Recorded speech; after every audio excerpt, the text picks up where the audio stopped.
Павлодар облысы полиция департаменті, жергілікті полиция қызметі, патрульдік полиция рота қызметкерлерімен жүк тасымалдағыш көліктермен жол апатын алдын алу мақсатында профилактикалық рейдтік іс-шара жүргізілуде.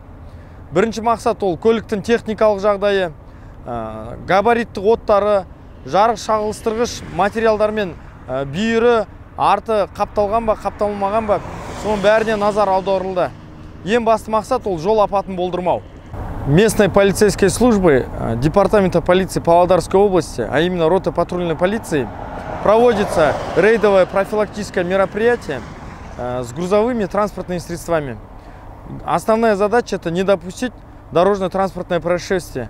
Обращается внимание на техническое состояние, на габаритные огни.